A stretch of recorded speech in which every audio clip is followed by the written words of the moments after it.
don't have to tell you things are bad. Everybody knows things are bad. Everybody's out of work or scared of losing their job.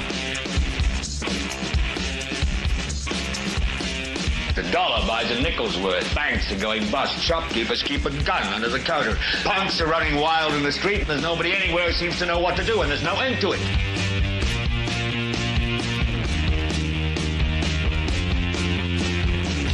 The air is unfit to breathe, and our food is unfit to eat. And we sit watching our TVs while some local newscaster tells us that today we had 15 homicides and 63 violent crimes, as if that's the way it's supposed to be. We know things are bad, worse than bad. It's like everything everywhere is going crazy, so we don't go out anymore.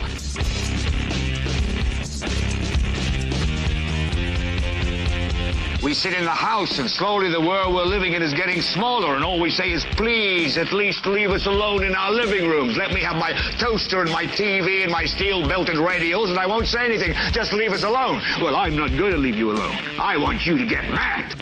I don't want you to protest. I don't want you to riot. I don't want you to write to your congressman because I wouldn't know what to tell you to write. I don't know what to do about the depression and the inflation and the Russians and the crime in the street. All I know is that first, you've got to get mad. You've got to say, I'm a human being. God damn it. My life has value. So, I want you to get up now.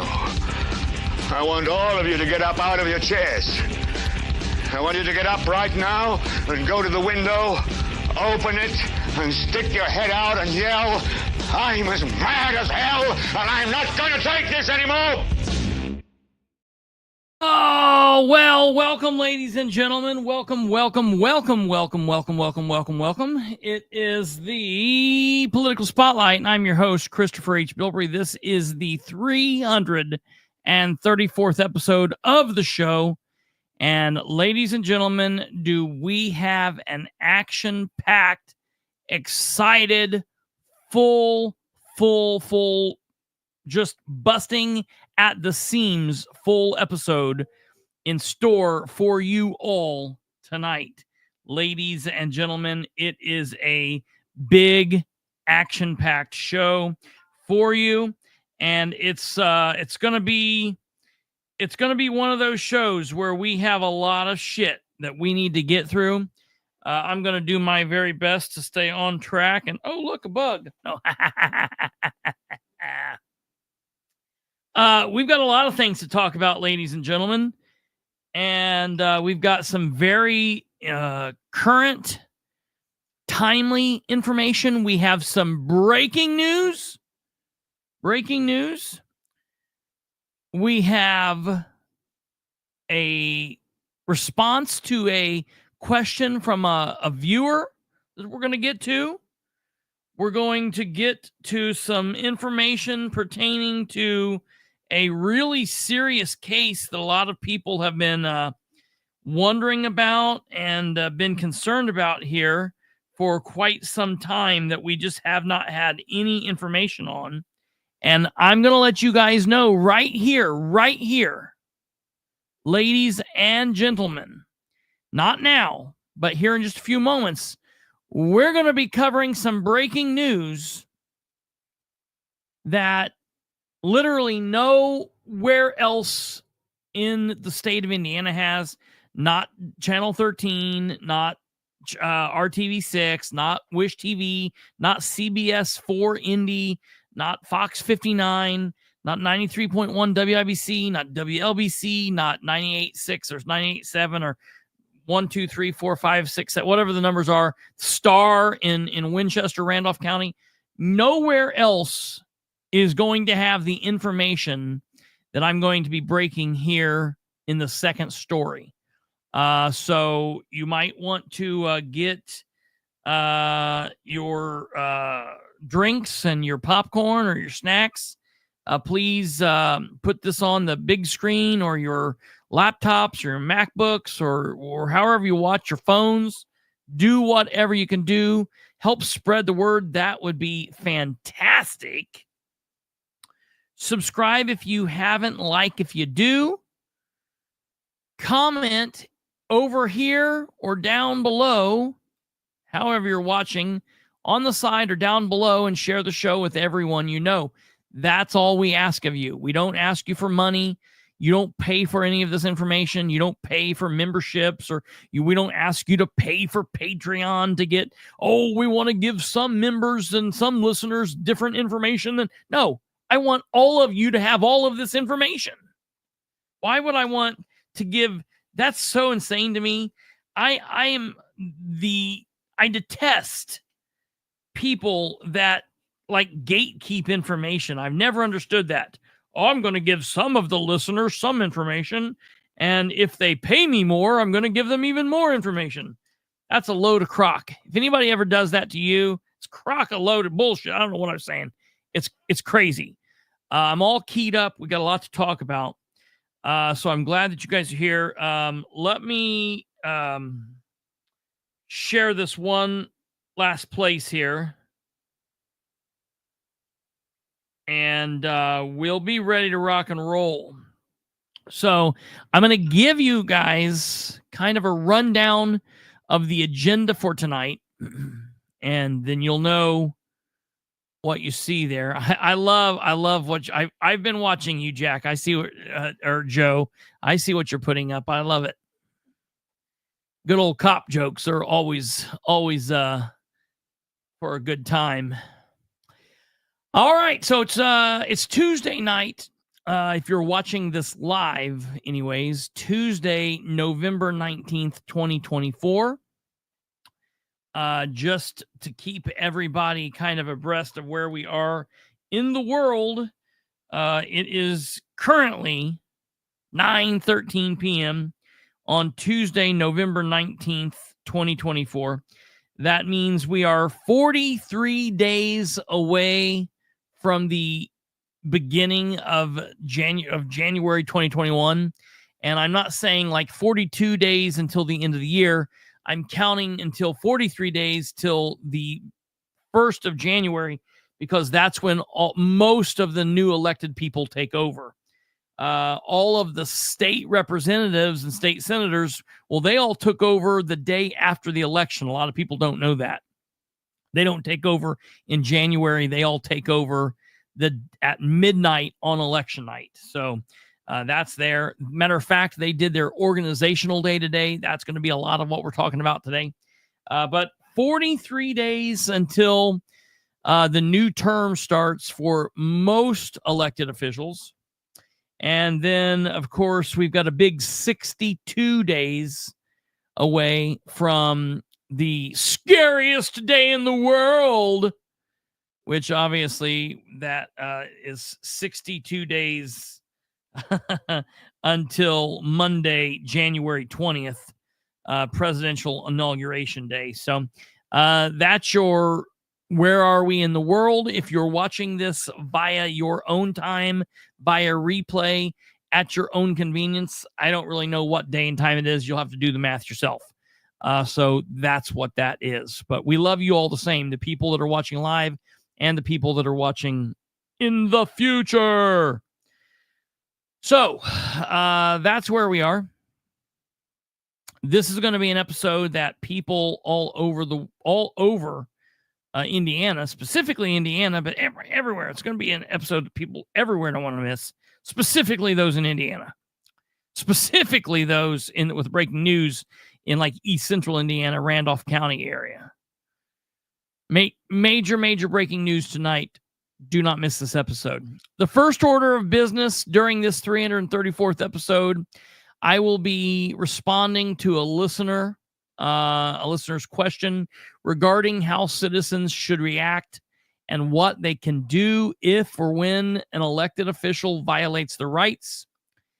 This is a good question with many different answers, and I could spend weeks looking at various specific situations. Hell, we could set up just one podcast that's all the podcast focus is how to act if an elected official violates your rights, or a government official, a police officer, a lawyer, a politician, a local politician, a state politician, a federal politician, a group of politicians.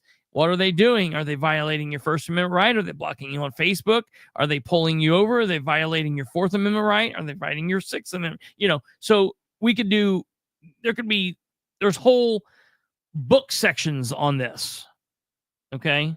However, there are a few key points to remember, and I've got some pretty excellent thoughts on how everyone should keep themselves going in this type of world and what happens if this happens, what they should do. And there's ways to think about this. So we'll go over that here in a moment.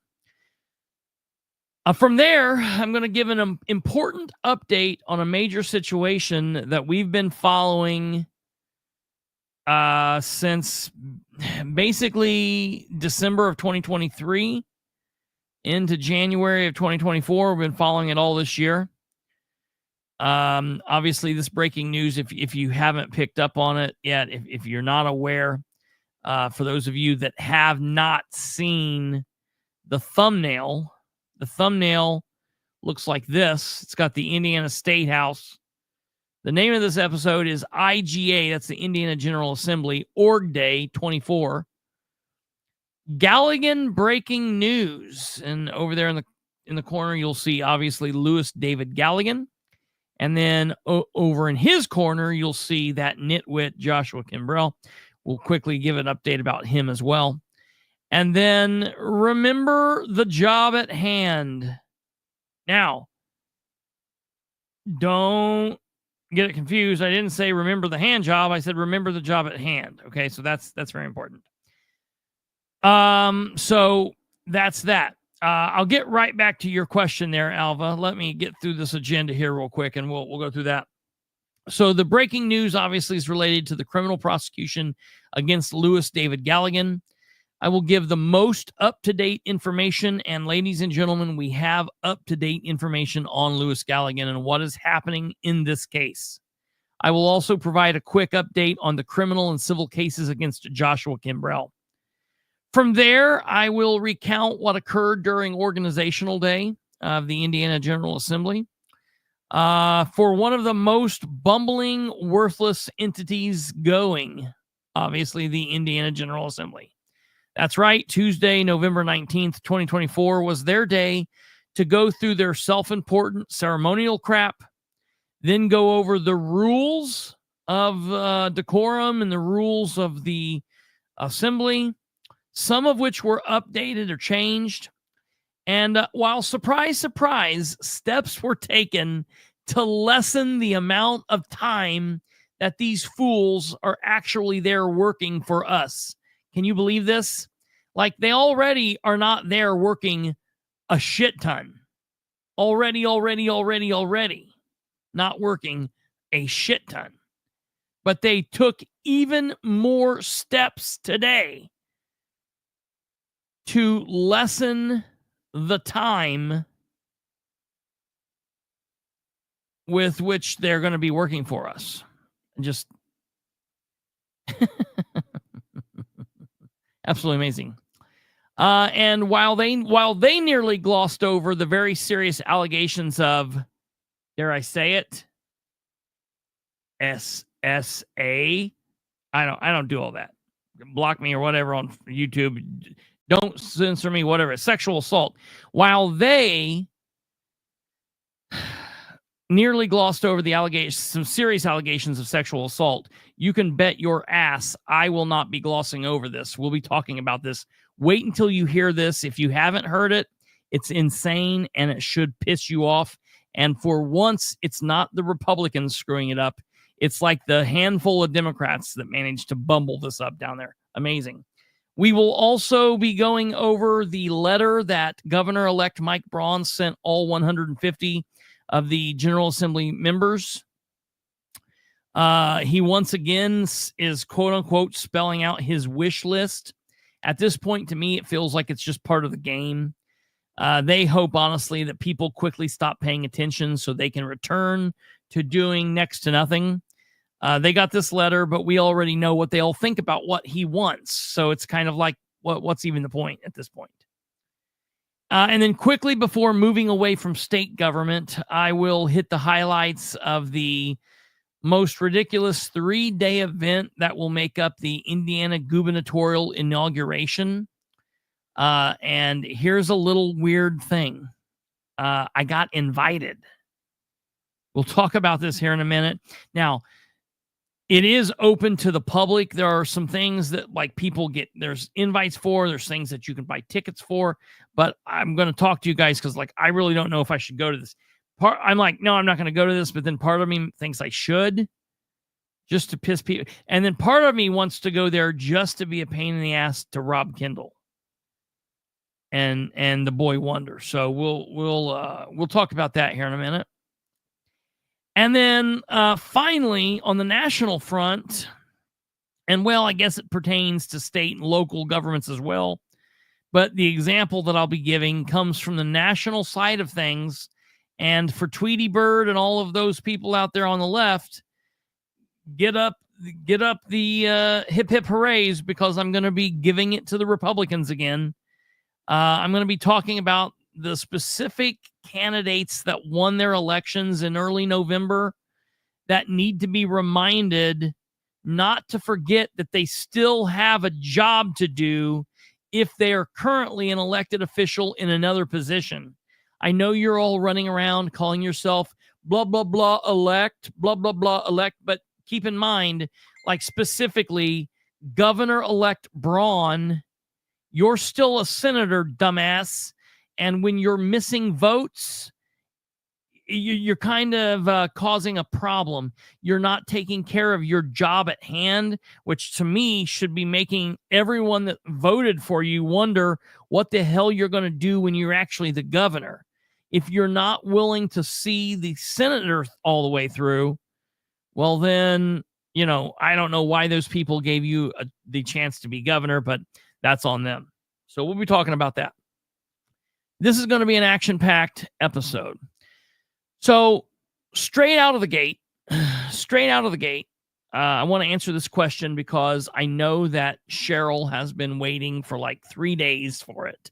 And I told her like the other day, I was like, I'll talk about it tonight. And then I didn't. And then I was like, okay, well, I'll talk about it tonight, the next night. And then I didn't. So tonight, even though we've got major breaking news, I said last night it would be first up, and that's what we're sticking to. So Cheryl recently has attended a couple meetings in her local government, and the last 2 meetings that she's attended, matter of fact,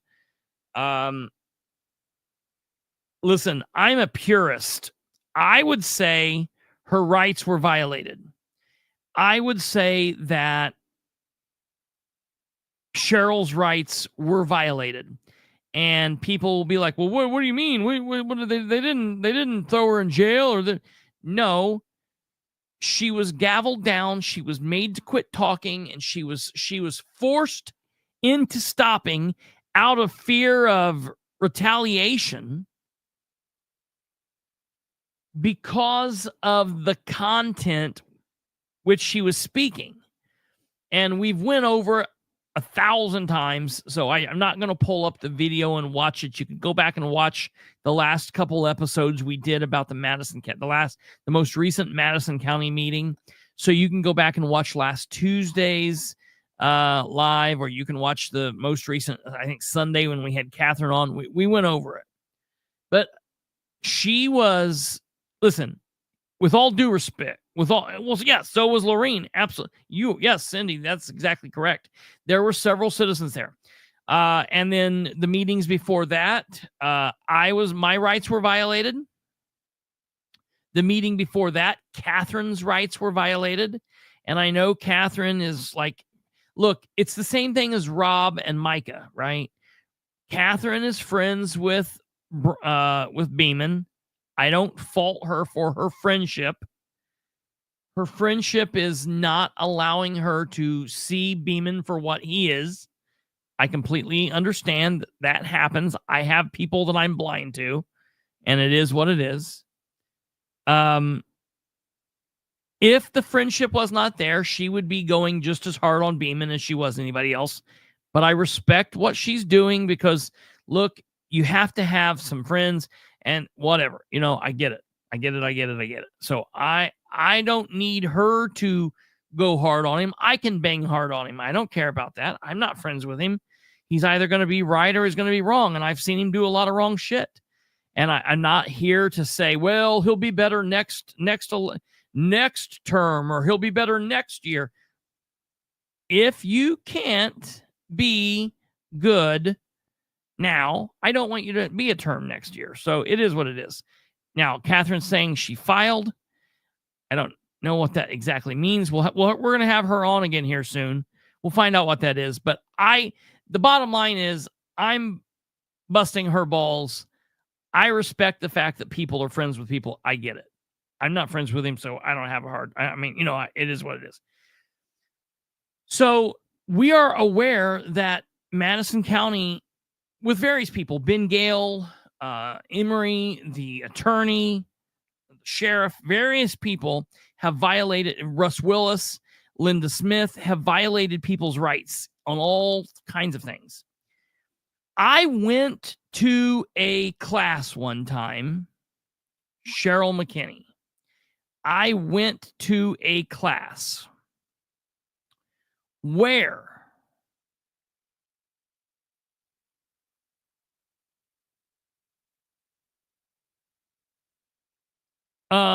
okay, so all right, so a couple things here. So let me break this down here briefly.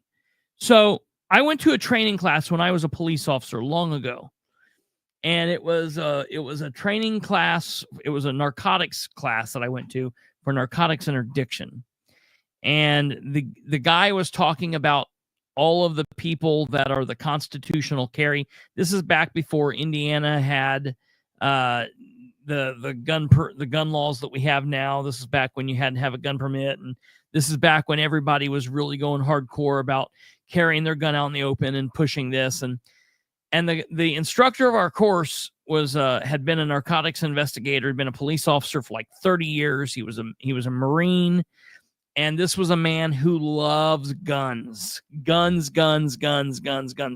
He had, just standing in front of us in a room full of cops, talking to cops while he was like off duty, basically putting on a class while he was like casual. He probably had like 4 off-duty weapons on him. Like, he's somebody that carries like 3 ARs in his vehicle, and he's got a toilet gun and a refrigerator gun.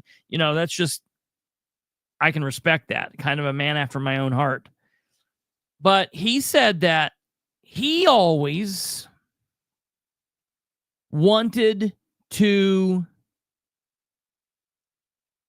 be one of these people to test a constitutional carry and, to carry, and because he's like, I hate these cops. He's a cop. He's like, I hate these cops that don't understand the law. And he was like, but there's a reason that I don't do it. He's like, can you think of what these reasons are? And everybody raised their hand, and they're like, because you're a police officer, you don't want to lose your job. He said, no, I don't care about that. He was like, I was looking for this job when I found it. He said, no, I'm married, and my wife tells me I can't. So therefore, I can't do it. I'm not going to do it. I applaud the next guy for doing it, but there are things that we can do that we are willing to die on the hill for, and there are things that we are not willing to do. Now, that is very interesting because Cheryl just said this. Cheryl said, I don't want an arrest record. That's not something that I want. And look, I think I know what Cheryl does. I don't know for sure. I think she's in the medical field, but I'm not going to get into her personal stuff. She's not trying to be doxxed here. I get it. Look, I understand. There are some people that if you get arrested, it's going to cost you your job. There are some people, and now I want to be really clear. There's a difference between an arrest and criminal charges being filed, and then obviously a criminal case being filed. So an arrest means absolutely nothing. An arrest is just simply an arrest. There are hundreds of thousands of people that are arrested each year in the United States who are arrested, spend an hour, 2 hours, maybe spend overnight. Hell, maybe they even spend 2 or 3 days in jail. But they eventually bond out, they get out, the judge says they can be released, whatever. And they are never charged with anything, ever. That happens. So just because someone is arrested does not mean that it's going to lead to a criminal charge. Just because you're charged doesn't mean you're guilty. And just because you're charged doesn't mean that you will be found guilty. There are people who are charged who the cases get dismissed before they ever go, or they get charged and they beat the case. Specifically, when we are talking about issues of civil rights violations, what you will find is the police officer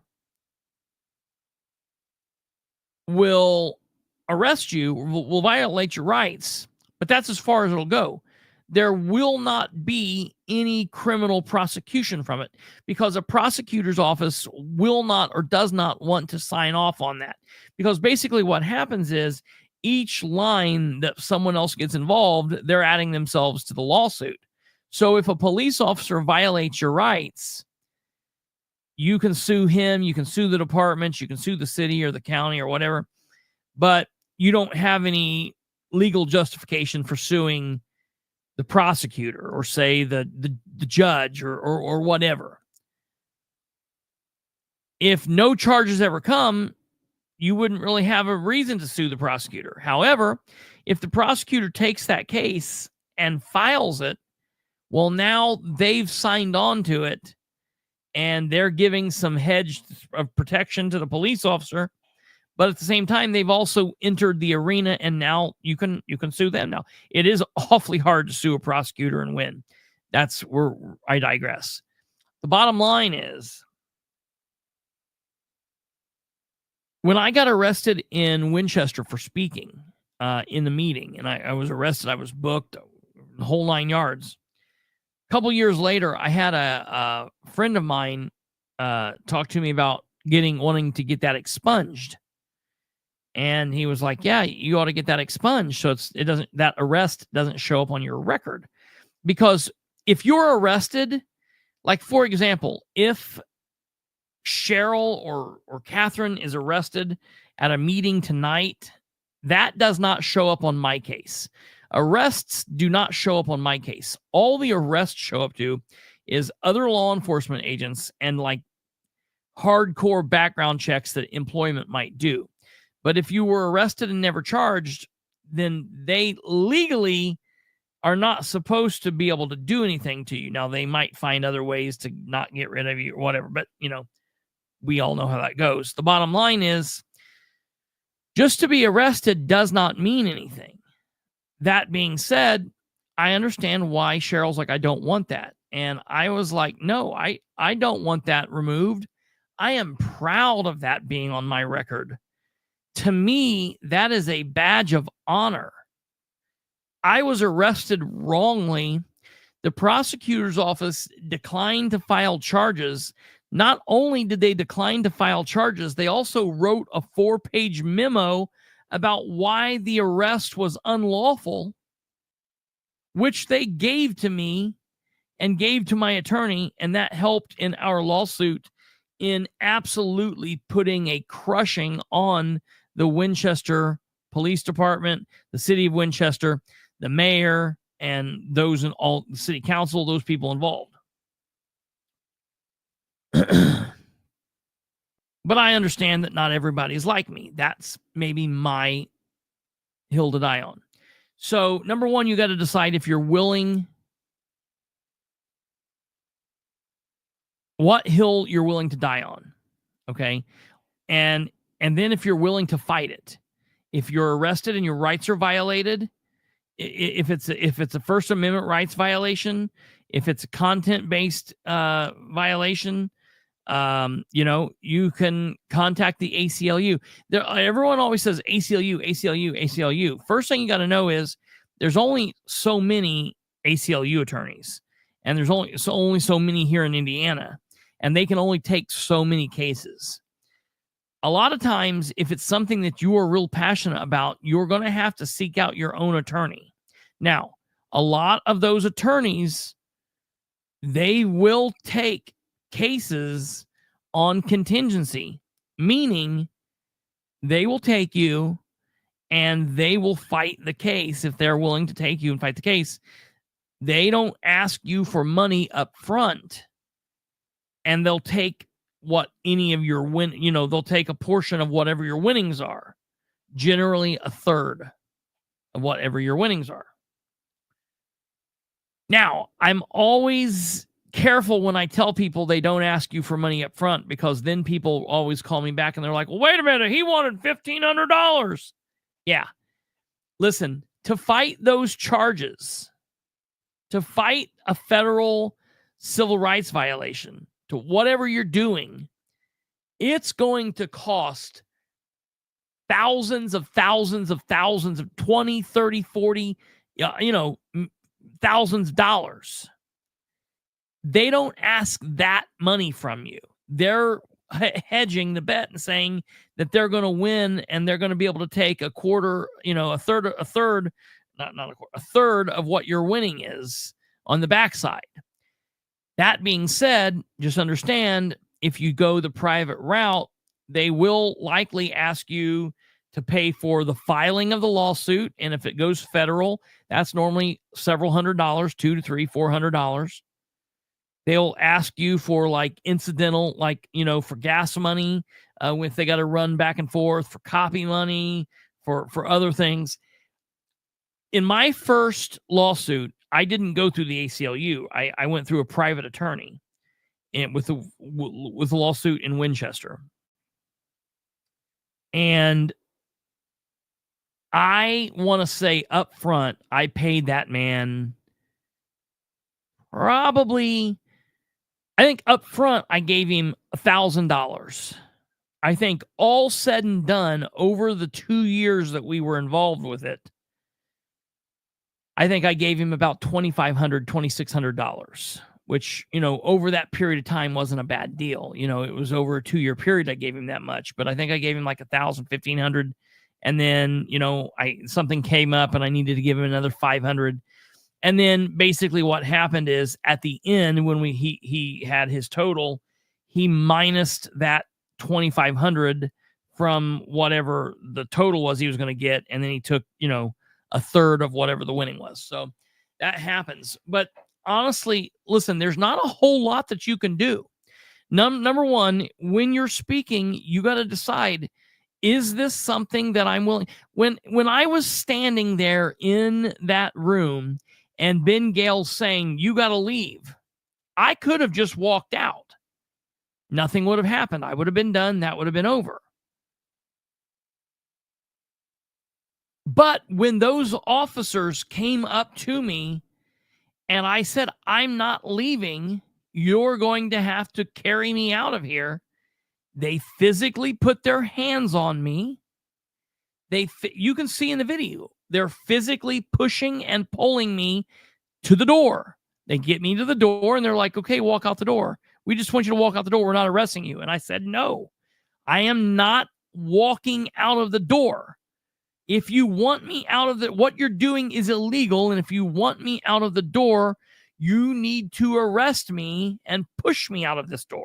Pull me out of this door. I wasn't. And here's the thing.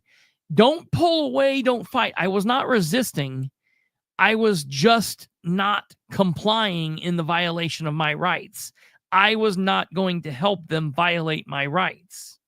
I was not resisting you, because if you resist, then they can catch you on resisting. Now, we could fight whether or not that's legal or not, because can you resist an unlawful? A lot of states say that you can, yada, yada, yada, but that's not the time and place to do it. The time and place to do that is in court. So I just said, listen, I kept telling them I was talking calm. I wasn't yelling. I wasn't being crazy. I wasn't cussing. I was just saying, no, I'm not leaving. And they eventually pushed and pulled me out of the door. And they eventually told me that they considered that an arrest and release, and that if I attempted to walk back into the door under the color of law, under the threat of arrest, I could not physically walk back in that door. And ladies and gentlemen, that is the exact same thing that happened to me on Thursday, November 27th, 2017. It is a First Amendment federal rights violation, and it's the same thing that happened to Catherine.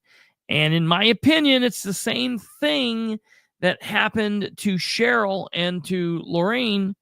The only difference is the police weren't involved, so it's a little bit more of a gray area, but you have to decide if you want to fight it. And really, there's only two ways to fight it. And this is what sucks. You get a lawsuit, you get an attorney, and you file a lawsuit, or you find people to run against those assholes and you vote them out of office. Now, the second, and neither one of those is a 100% guarantee that you're going to come out victorious. People who file lawsuits do not always win, and it doesn't mean that you have a bad case. Maybe it means you got a bad judge or you got a bad jury. Got a bad shake of the draw. Maybe you hire an attorney and the attorney's a piece of shit. I've hired bad attorneys. You know, well, so it is what it is. But then obviously you can run against them, or you can file to have someone, you can have someone run against them. You can vote for someone else besides them. So those are your options. And you have to know how much of the fight that you're going to be involved in. How much of the fight that you're willing to push. Listen, I respect everything that Lorene has done. I respect everything that Cheryl's done. I don't think, Cheryl, that you needed to push it. I think that you did just fine. Doing what you're doing just fine. If you don't want to cross it and you don't want them to put their hands on you, I get it. And I don't think less of you because of it.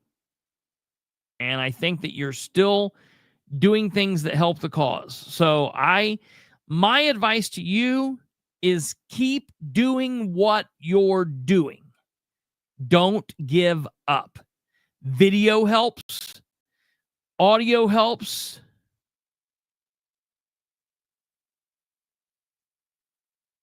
Do not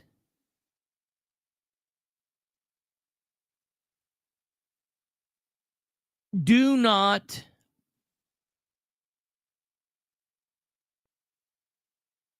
things and think that you're going to get the body cam footage. Do not think that you're going to get, because you know how that goes. You're supposed to, you have to fight that fight. Video is your friend. Audio is your friend. Video is the best. Audio is second best. Just keep that in mind. A rights violation does not have to include a trip to jail. That is absolutely true. That is absolutely true. No, that's true. What happened to Lorene was a rights violation. What happened to me was a rights violation. What happened to Catherine was a rights violation. What happened to Cheryl was a rights violation. All of those were examples of rights violations. And they all are the same rights violation as my rights violation in Winchester in November of 2017. Cheryl, you're doing everything that I think's great. I will continue to give you support and help and be there and be a voice for you and someone that you can bounce ideas off of. And that's the thing. We need to get people's asses in the seats. We need asses in the seats in Winchester. We need asses in the seats in Newcastle. We need asses in the seats in Muncie and Anderson and the county government in Madison County and Randolph County and Henry County and Marion County and Jay County and Colorado and New York and everywhere else in between. So keep up the good work, Cheryl. You're a badass. That's very important. All righty, moving on. This is the next big thing, folks. This is the deal. For anybody that is interested in what is happening, for those that are here for this deal. All right. I have covered the situation with LOUIS David Galligan and Joshua Kimbrell. Now, listen, we talk about these cases very close together. They don't have anything to do with each other specifically.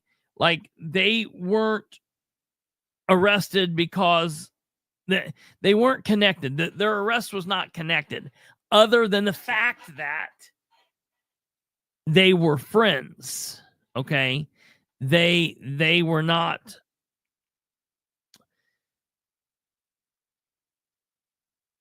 There was nothing going on there, okay, that we know of currently, unless they can prove something on the flip side. But I always talk about these together because Joshua Kimbrell was arrested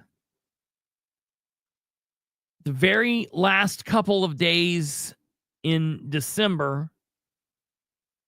And then LOUIS was arrested like 5 days later in January. So it's just very close, and they were friends, and they were enemies, then friends, and who knows what else. So I talk about these things together because they are related. So for those that need just a kind of a refresher, and I apologize, this is, it's not fun. This is not a fun topic. It's not like the politics, good guys, bad guys. This is serious. LOUIS David Galligan is his name, so that you guys are familiar. This is what he looks like. I'm going to flash that up there just for a second. That's LOUIS David Galligan. Okay.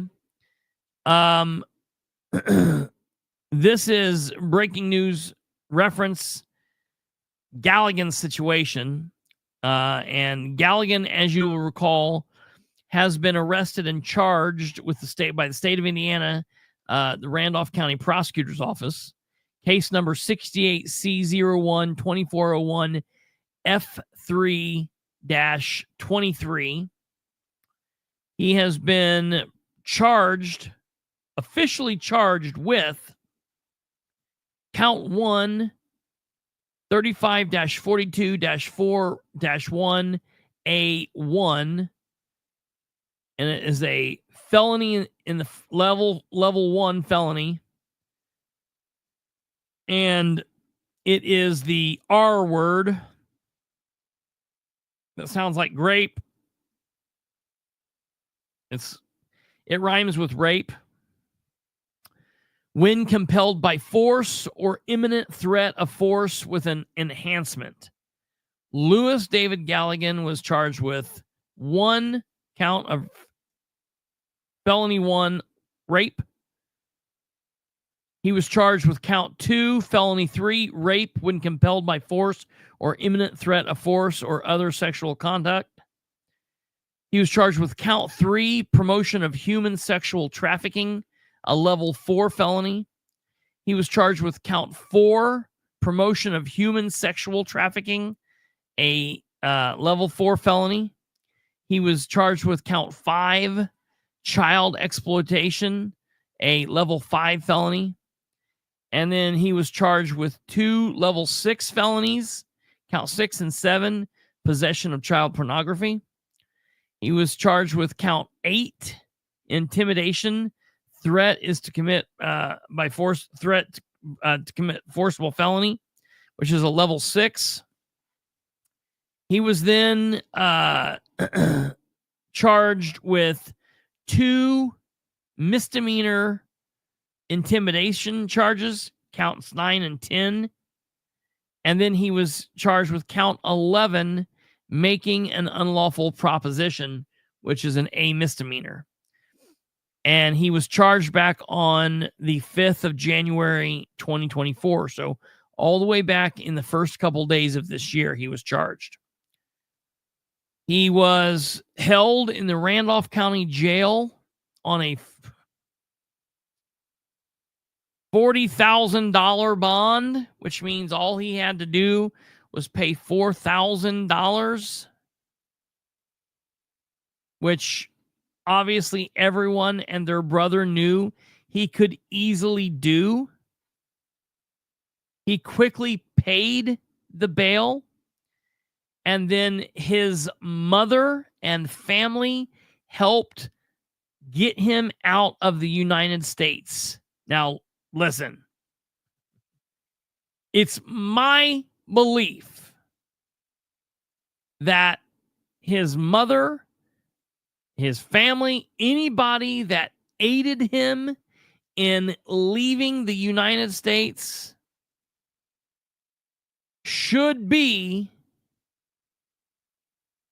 if it's possible, should be charged with a crime.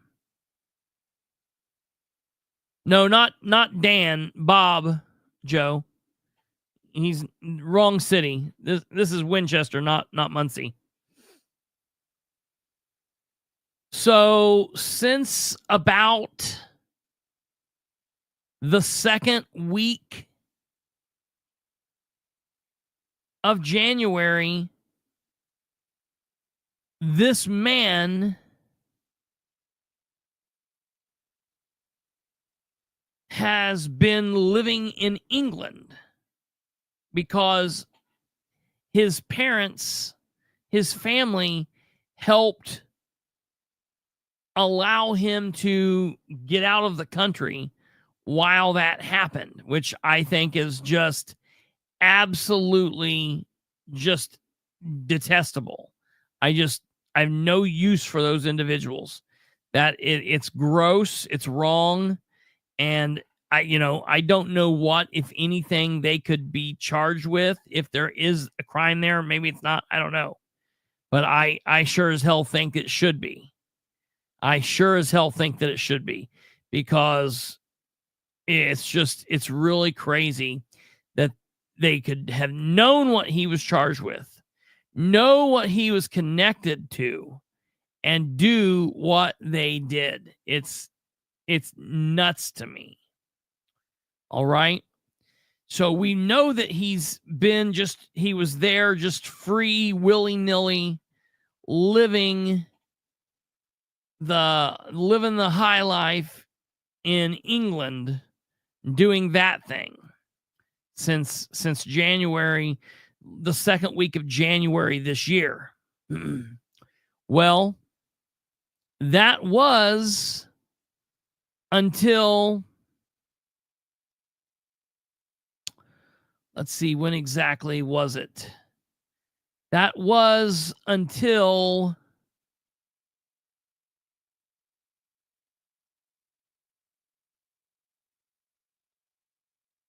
I don't know.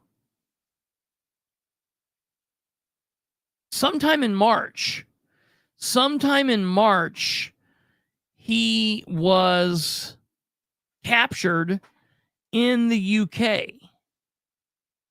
And while he was over there, we had a warrant for him. The United States, the Randolph County justice system, the sheriff's department, the court system had a warrant, which they were able to make an international warrant, and they were doing what they could to get him picked up wherever he was in the world, in Europe and England, whatever he was doing. And I'm going to be honest, and I've told you guys this, I went on record back when this all first happened, and I told you all that I talked to the sheriff of Randolph County, and he said, if or when they get Louis,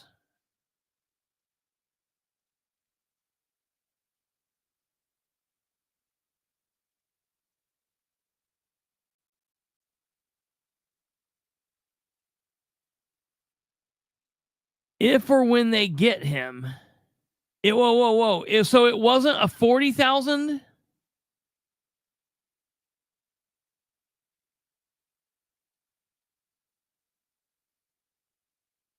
Because Josh's was 70,000.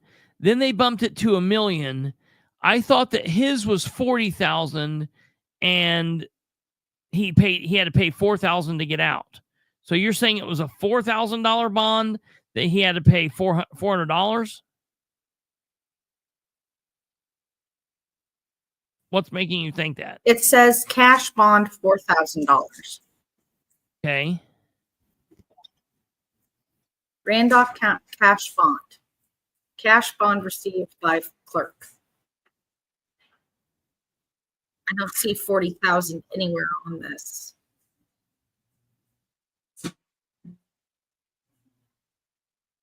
Yeah, that might be. Yeah, you're probably correct. That's probably correct. We were mad because it was such a low ball amount. Well, $40,000 was a low ball.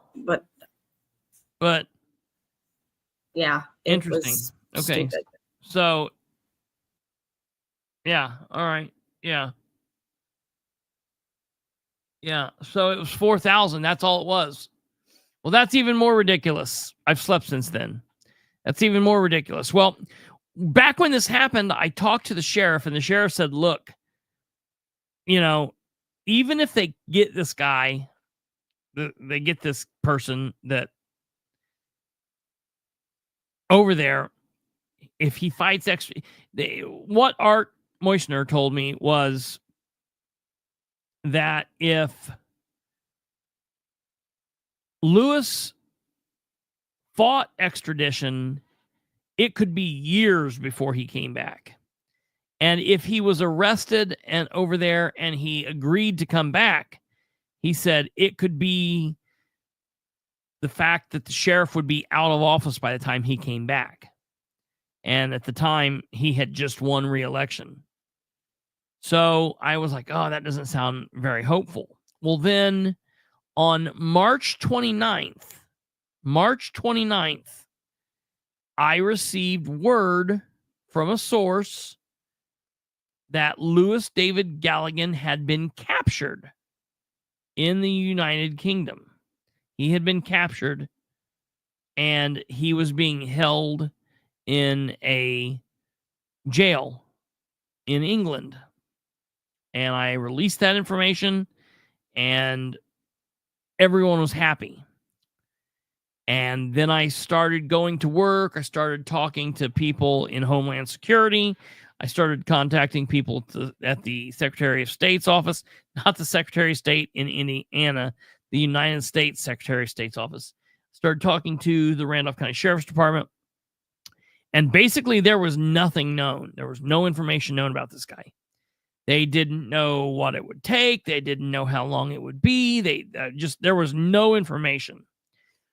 And I will absolutely say I'm happy. I'm very happy that the federal government stepped up and really went to work trying to fight to get this guy brought home.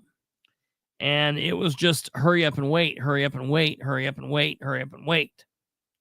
Well, we periodically run this kid through MySpace, my case, and we look at what's going on.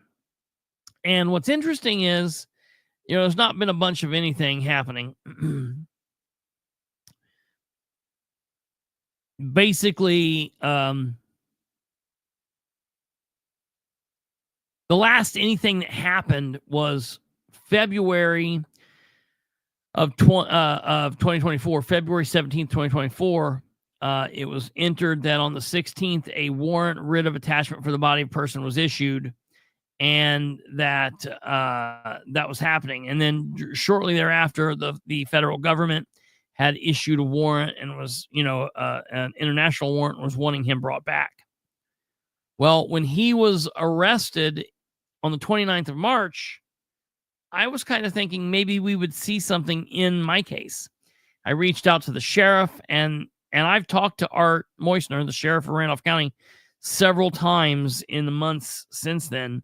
And there's just been nothing. And then something strange happened. On December 15th, or excuse me, on October, what? Turn down your light a little bit. Oh, yes.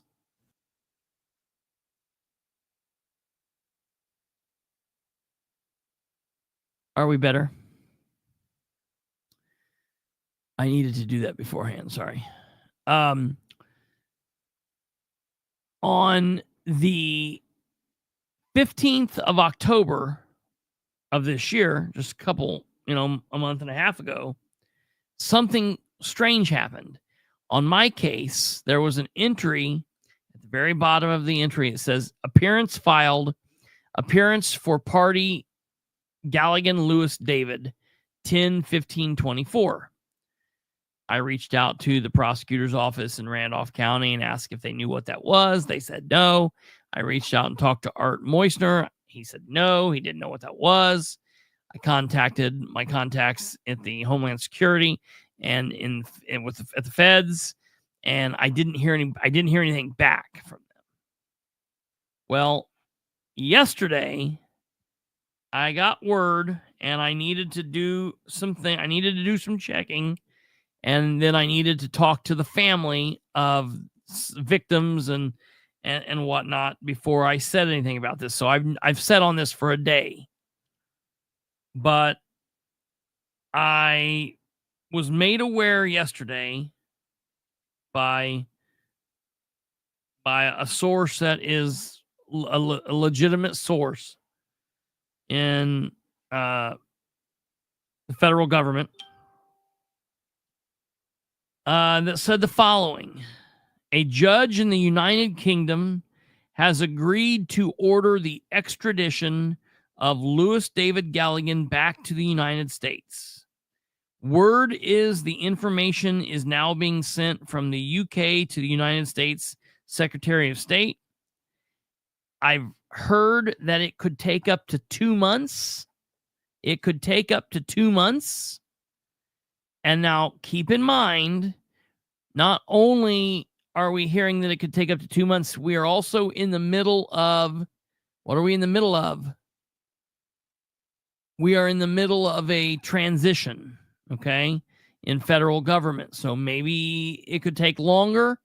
Maybe it'll take less. I don't know. But I was told it could take up to 2 months for them to make it happen, but that it is basically a done deal. I've heard that LOUIS made several claims of why he should not be brought back to America, and that the judge in the UK denied every single claim. Now, keep in mind, this kid, this guy, this man, this criminal is a dual citizen. He's a citizen of American. He's an American citizen. He's a citizen of America, and he has citizenship in England. And while they generally work very well with us, with extraditing our people back home, look, it's one thing if it's an American that's done a crime and then goes over there trying to flee, but it's quite another when it's one of their countrymen. But they've said, nope, none of his claims are good enough. Stamp. He's headed back to Randolph County Jail. And ladies and gentlemen, that is absolutely fantastic. LOUIS DAVID GALLIGAN will be heading back to America. His claims were all denied. He was ordered to remain in custody in England without any chance of release. And essentially what will happen is He will be in a cage. He'll be transferred to an airplane. He will fly to America. He will be transferred to a cage. He'll make the trip to Randolph County, and he'll be put in a cage where he will await court and justice to be served. And this is a really, really, really good thing. This is, this is a real good thing. I don't care if you're someone that says, "Oh, he's innocent. He, blah blah blah. He deserves his day in court." Okay, great. He's going to have his day in court. Or if you're like, he's guilty, throw away the key. Da da da da da. Okay, cool. He's coming back. He's going to have his day in court. Justice is coming. So I'm happy about this. I'm thrilled. This is good. I did, after hearing this from the federal government, I was afraid that I would then contact the sheriff's department in Randolph County and ask, and they would do one of two things. They would either have not heard this, or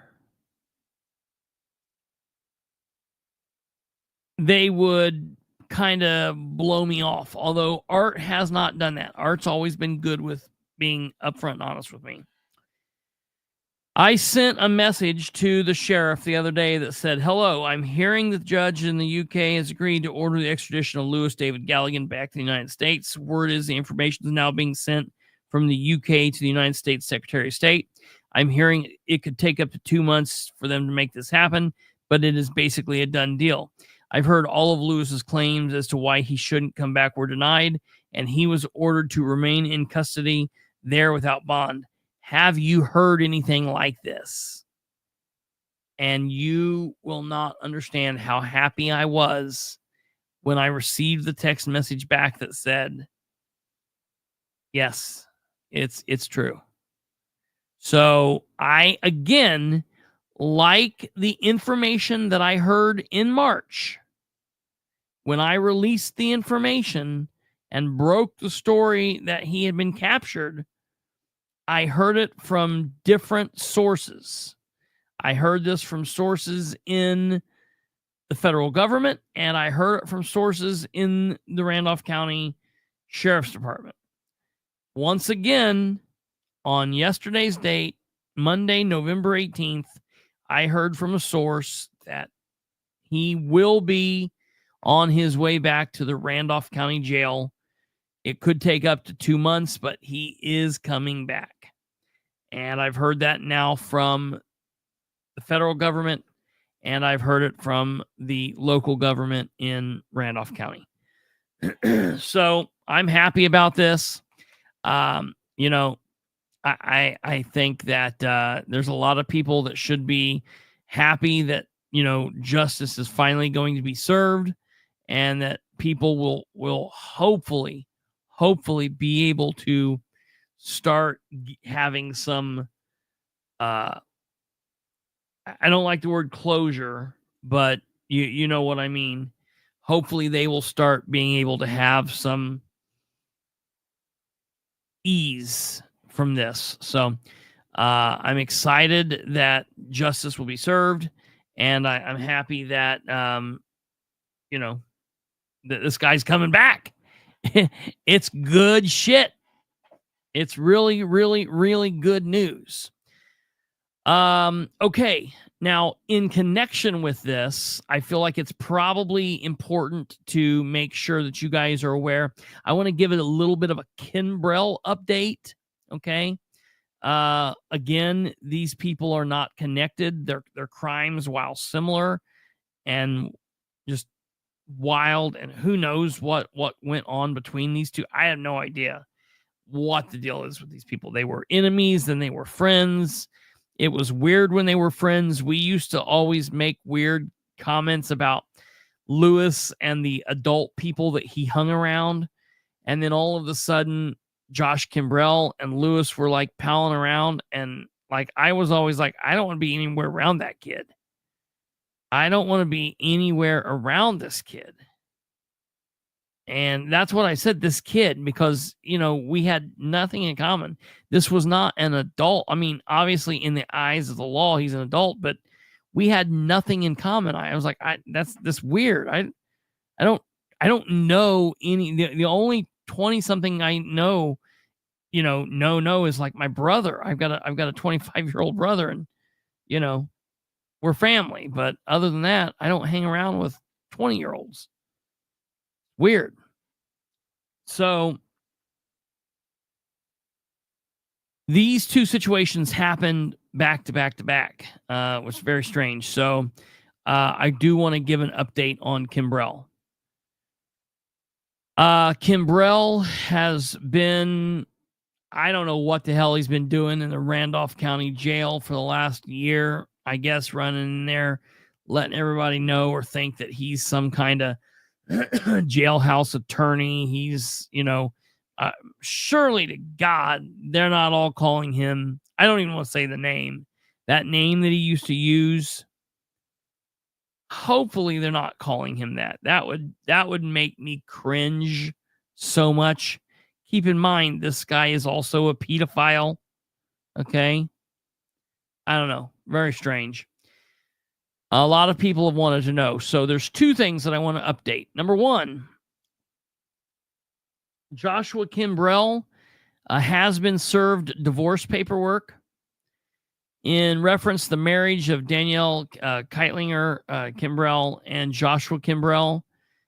Case number 68D as in David 01-2405 DN-421, Randolph County Superior Court. Domestic relations without children. She had children. They were his stepchildren. He did not have biological children with her. He does have bio children, but not with her, and not that any that he saw. Thank God, I guess.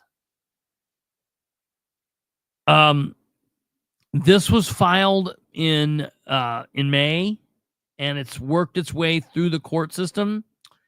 They actually have a hearing set for final dissolution on the 21st. So that is Thursday. Thursday at 9 a.m. They have a hearing set for final dissolution. I will tell you, it's very similar to the situation where he went in and confessed. Before he went into jail to confess to his crimes, he signed like everything over to his, at the time, wife, signed over like titles and things like this. And now this jackass is sitting in jail and is literally trying to fight her in the divorce. Absolutely insane. I don't know exactly what the judge will do. I'm going to go over here and watch this. I think that I'm going to sit through it, because I want to be there. I want to be there for Danielle and her family, because I'm friends with them. I hate what happened to her and her children. Josh is a despicable human being. He's disgusting. The fact that he could have done what he done, knowing what he did, and that he's fighting this, he is the lowest scum. He is so sick. So that will be this Thursday at 9 a.m. I will obviously have more information after that time, but it'll be basically simple. I don't think it's going to be much. I think the judge is going to go in and be like, "Are you insane? I find in favor of the petitioner. You're hereby divorced." Whatever. Okay. As far as the criminal case against Joshua Kimbrell, the criminal case is Indiana, State of Indiana versus Joshua James Kimbrell, 68 D01-2401 F1-4. And it's a level 1 felony case. So there's at least one level 1 felony. He is charged, at least at this time, currently with 3 charges. He is charged with a level 1 felony child molesting, where the defendant is at least 21 years of age. He is charged with count 2, level 4 child molestation, fondling or touching a child under 14, and level 3, level 4 child molestation, fondling, touching a child under 14. Now, he was set for a jury trial in October. This should have already went to jury trial. He was set for a jury trial on December 2nd, December 3rd, and December 4th. However, his defense attorney was tied up in the trial in Muncie involving the triple homicide. So they had to, unfortunately, continue it. And they have continued the trial until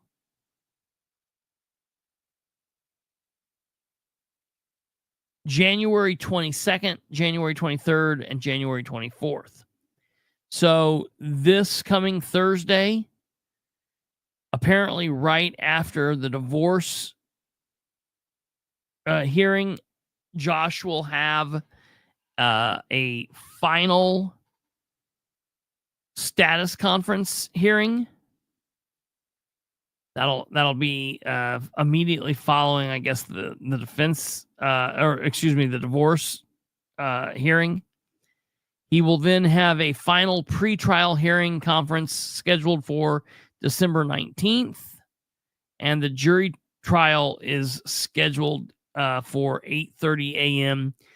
on January 22nd, and then the 23rd and the 24th.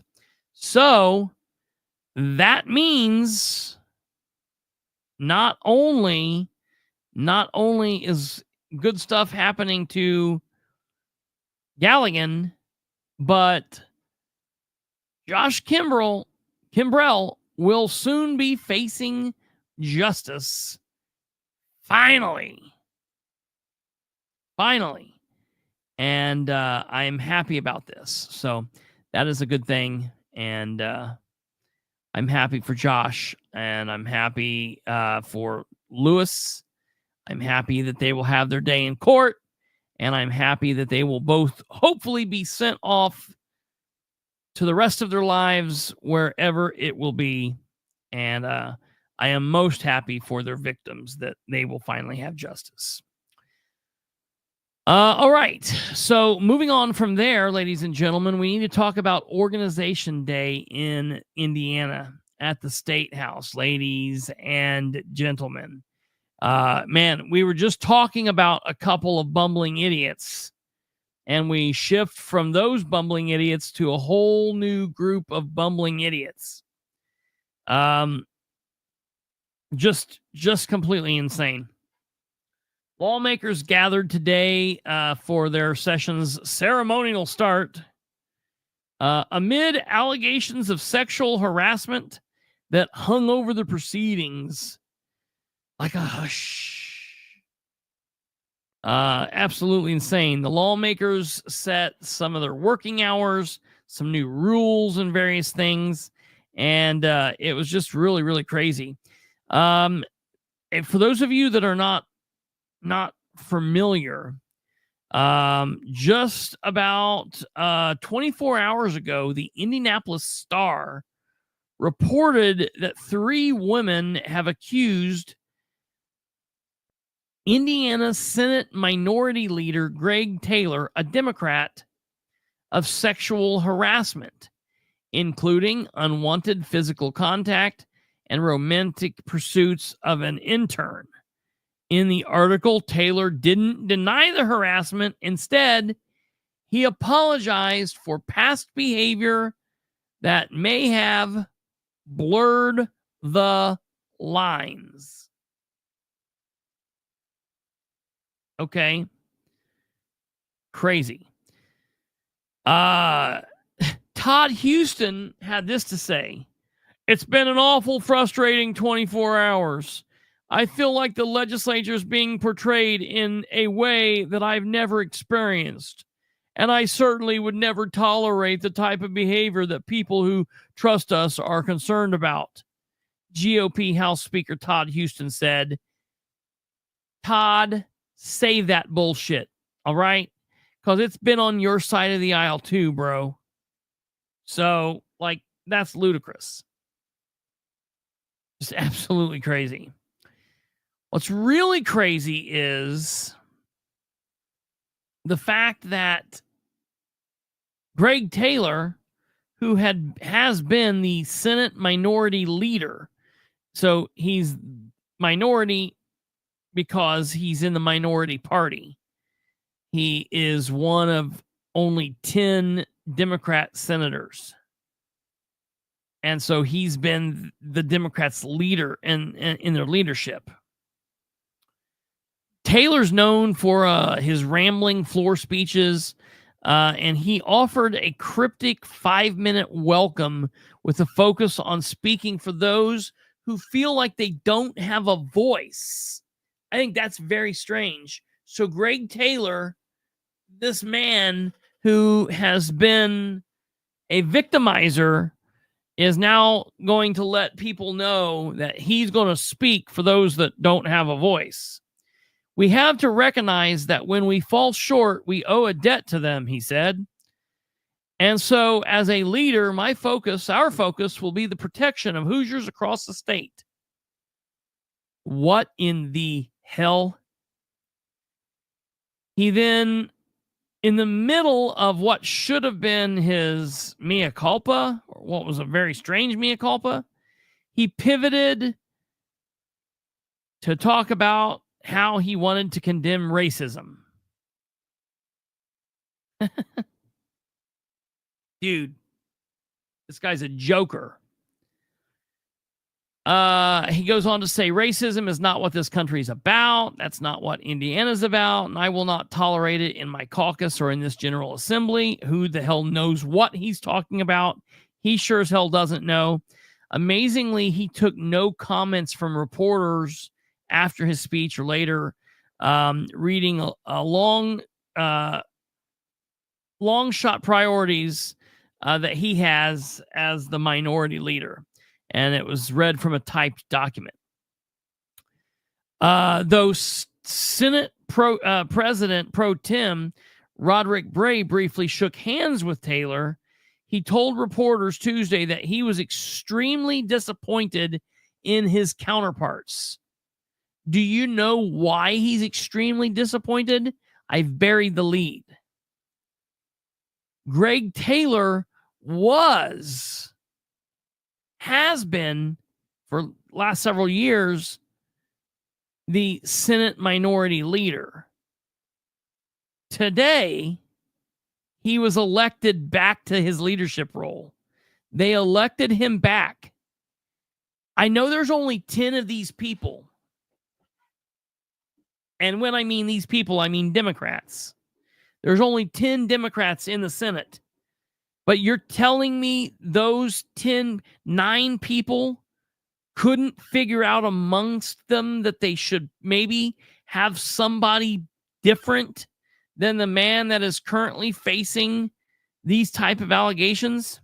They even had another Democrat that ran for the seat, but she fell short. They appointed this idiot back to his leadership role. So yeah, Roderick Bray should absolutely be disappointed in the Democratic counterpoints. I agree. Bray said that he's expressed this to Taylor. To Taylor, I'm disappointed in you, buddy. We conduct ourselves at a much higher level than that here in this chamber. Ask if the Senate should investigate Taylor or take any other actions. Bray noted the allegations, insistence that harassment took place before 2018 when Bray was elected to Senate leader. Okay. Maybe I'll take a look at that. I haven't really done that yet. All right. So, I mean, look, if this happened before he was in the Senate, there's not much they can do. I still wouldn't elect this guy to leader. This guy's not a leader. Obviously he's innocent until proven guilty. He deserves his day in court. But folks, I'm going to come at it like I come at Josh. He didn't deny it. He apologized for it. And he said, I apologize for what may have been blurred lines. I'm sorry, but that's him admitting it. I don't know. Bray said he doesn't support adding a human resources professional or attorney to the Senate Ethics Committee because it would take accountability away from the lawmakers. I agree with him on that.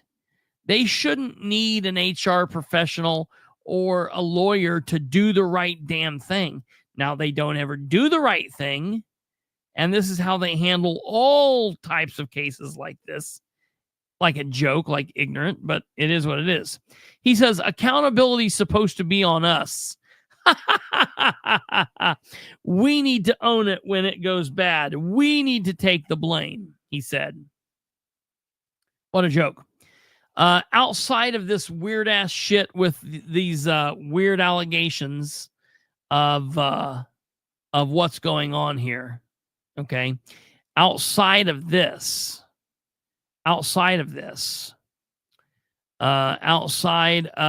allegations of harassment, there are a whole list of other weird things that occurred. The Senate makes a conflict of interest changes and some other tweaks.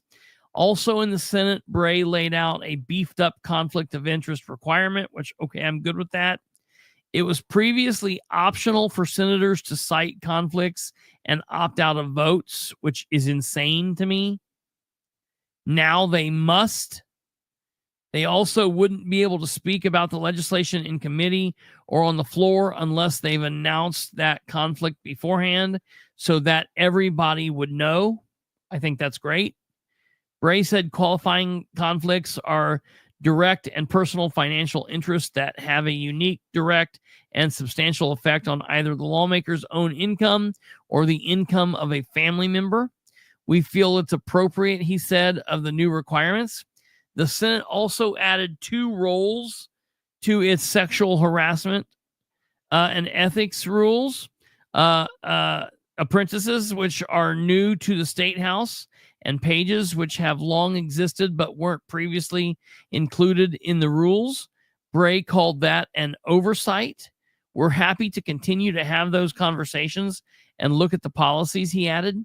I think we have a pretty strong process right now, but we're always willing to try to improve it. Well, that's good to hear because they very seldomly want to improve on anything. That's very, very strange. Another change, which, listen, I guess it's good that the Senate's doing this because the governor is not increasing the lieutenant governor's duties in any way. So, at least the Senate's like, hey, we'll throw you a bone. Another change that they went through is the Senate expanded the role of the lieutenant governor just a little bit within the House of the Senate. Doesn't mean within the chamber of the Senate. Doesn't mean they expanded the role outside of the Senate. This is what happened. The office holder already breaks ties on votes for a final approval of a bill. It's just like the vice president. The vice president is the president of the Senate. The lieutenant governor is the president of the state Senate. And if the state Senate, for whatever reason, would have a tie, I couldn't even begin to imagine a world in which that would exist. But if it did, he would, Beckwith would break the tie.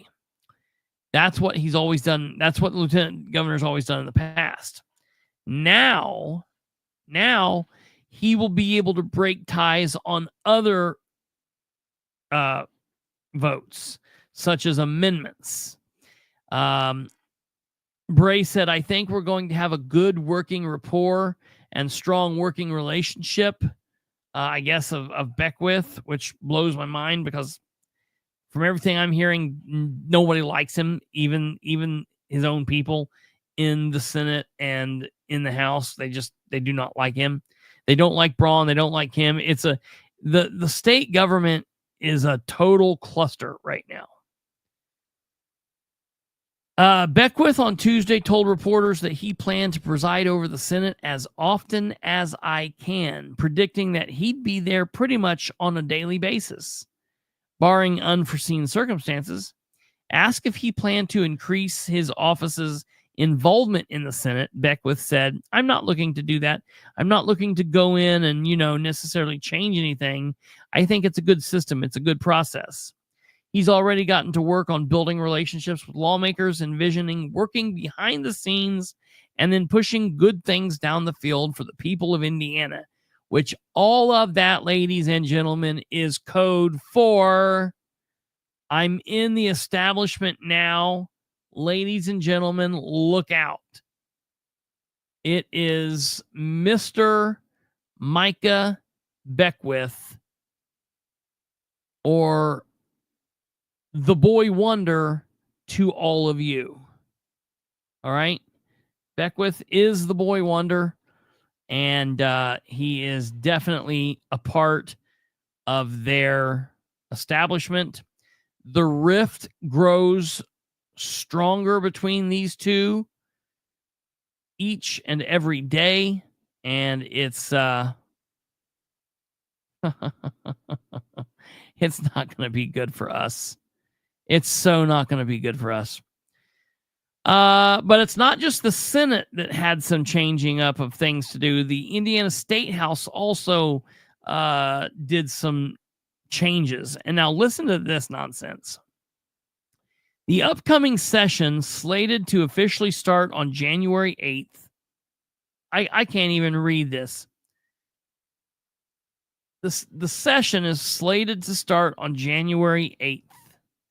And it will feature fewer days for the House of Representatives. There will be fewer days they will be there working. Houston said the change will better accommodate younger members and be more family friendly. Man, the first couple of weeks, oftentimes we're coming in here and we're not really doing anything. We're passing down a bill list, or we're doing kind of light procedural work, Houston said. We felt like we could utilize that time better. The House also adopted new rules, but it didn't have bipartisan support. Previously, bills that passed out of committee had to wait 24 hours from hitting the member's desk before they can be considered for a second reading, which is an opportunity for the legislators to offer other amendments. A new rule shortens that time frame, potentially allowing for a bill to pass out of committee and through a second reading in the same day. Listen to what I just said. They pushed through a bill, through a new rule that will allow a bill to leave committee and go through a second reading in the same day, which is a concern for Bloomington Democrat Representative Matt Pierce. A House Republican spokesperson didn't immediately respond to a request for clarification. I mean, I don't know what needs to be clarified. And I don't know why it is just Democrat. It's a Democrat, one Democrat having a problem with this. I don't understand, for the love of God, why anyone that considers himself a constitutional conservative, a right-leaning libertarian-ish conservative, a right-leaning conservative-ish libertarian, I don't care what, a Democrat standing on your head, a Republican cut in half. Nobody should like this. This is dangerous. It is not good. It is scary. And you know exactly why they are doing this. They are doing this for less communication. They are doing this so there's less input from the citizenry. And they're doing this to make it. They should not be doing things to make it easier for themselves. Everything that they do should be to make it easier for us, we the people. Right? Right?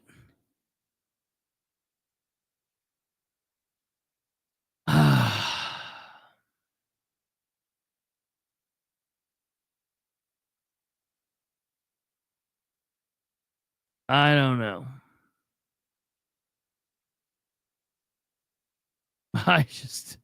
I can't even begin to understand.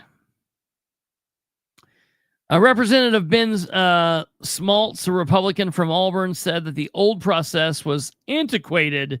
Those looking to file amendments should already be working structurally with authors, a position that disadvantages Democrats seeking to amend Republican bills. I don't even care about the Democrat amending or Republican amending. I just care about what is. This is done for one reason and one reason only, to make it easier for them, which makes it worse for us. Period. Looking forward into 2025, key priorities during the session will include maybe Braun's property tax reform. We'll see. As well as achieving universal school choice and investing in independent energy policies. We're going to work through the details of it, but we want to provide a significant taxpayer relief to homeowners across Indiana. Yeah, all right, we'll see that. Bray, for his part, however, said that overhauls may take time. Remember, he now just maybe wants to look at tweaking what's going on.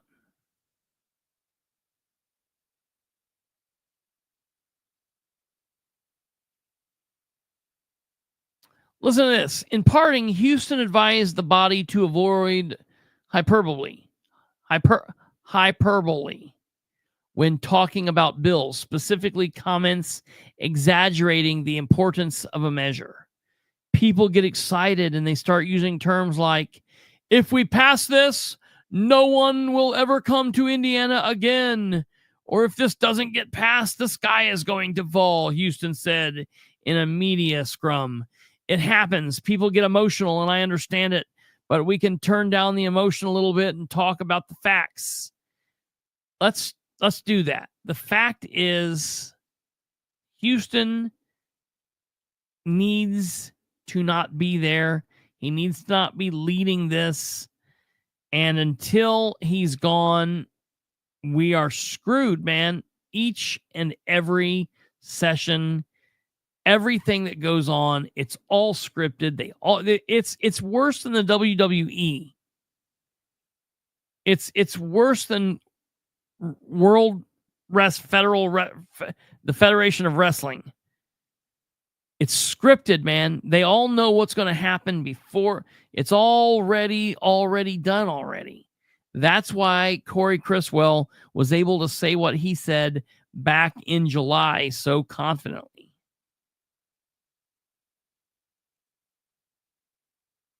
The 2025 legislative session has a ridiculously heavy agenda, I'm hearing from sources. It takes time that they don't have with their shortened schedules. Yeah. Are they taking a pay cut since they're working less? That's the thing. That's what's really frustrating here, Teresa. And that is what's really frustrating is it was just what? 2 terms ago they gave themselves raises. And now they're working, and let me tell you what they're cutting. They're cutting their days. They're going to work. Let's get clear what we're talking about. They're cutting their days from 3 days a week to 2 days a week. We're paying these idiots to work 2 days a week.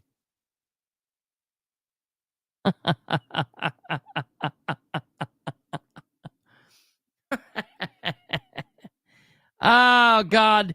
And we've got people arguing and worried about Trump and all this stupid shit where the real screwing is coming from our local government and our state government.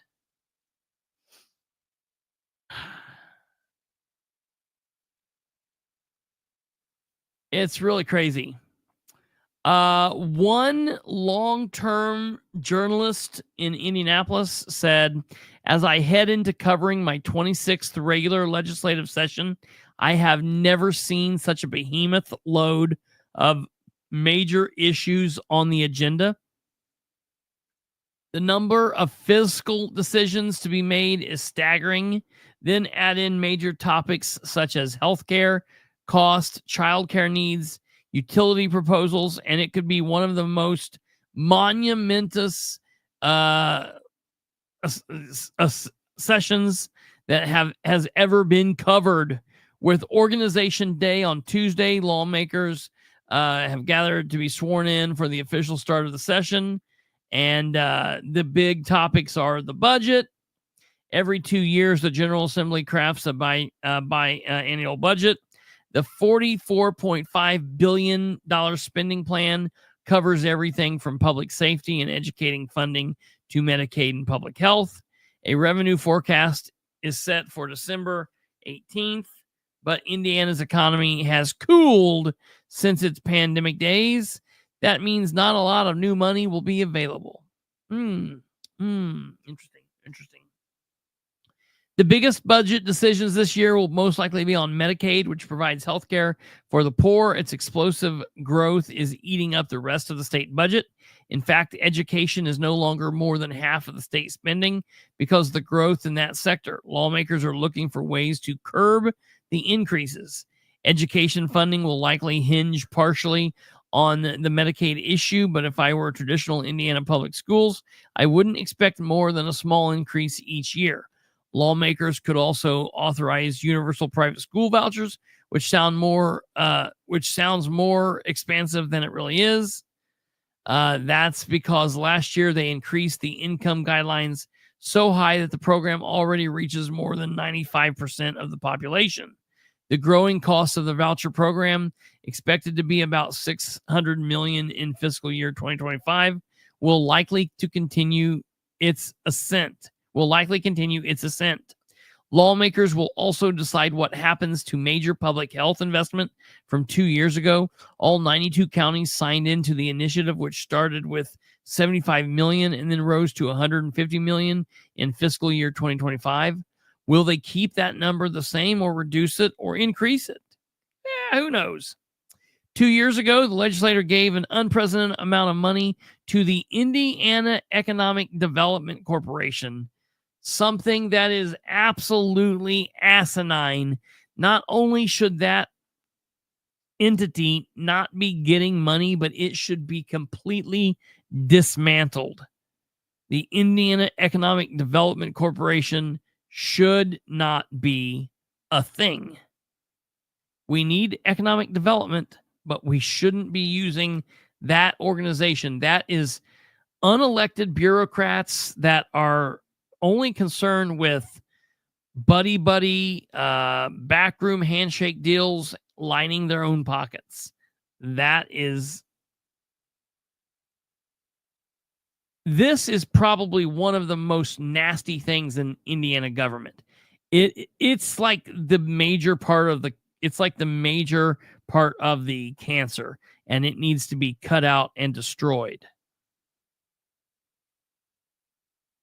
It went beyond its typical budget and incentive programs and received a $5 million deal closing fund, a $5 million round of regional development grants, and a $150 million land acquisition fund. But there has been a pushback against IEDC's focus on large corporations and wild spending on the Boone County Innovation Park, which still has only one tenant. That's funny. That's really funny. Obviously, some form of tax discussions are going to happen, or at least people are pretending like they're going to happen. I don't believe it. We'll see it when it happens. Healthcare is a big initiative, utilities, roads, and childcare. So we'll see what happens with all of that. I'm really, really, really, really not holding my breath. I don't know. I don't believe that. I hate the state government so much. Teresa says. Unelected bureaucrats spending huge amounts of taxpayer money. Yeah. It's really gross. It's really, really gross. Hey, we're getting ready to wrap up, but I want to talk to you really quickly about this laughable letter that Mike Braun sent to all 150 of the General Assembly members today. This letter is comical. So it came out as this tweet. I want to wish the members of the Indiana General Assembly the very best as they begin their most important work for Hoosiers across our state on Organization Day. Indiana has a proud tradition of leadership and innovation, and I'm committed to partnering with the legislature to deliver bold, meaningful outcomes. Together, we can address key priorities like property tax reform, public safety, education equality, and lowering healthcare costs. I look forward to working alongside the General Assembly to advance solutions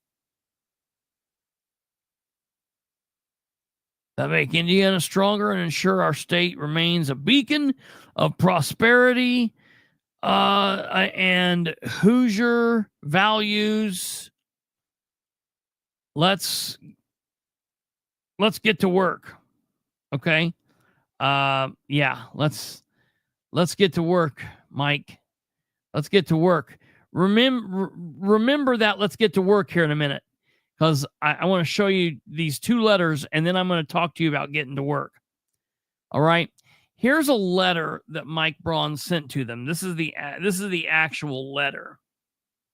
Now, in this letter, Mike has said to the members of the Indiana General Assembly, as governor-elect, I'm honored to share an update on our transition efforts.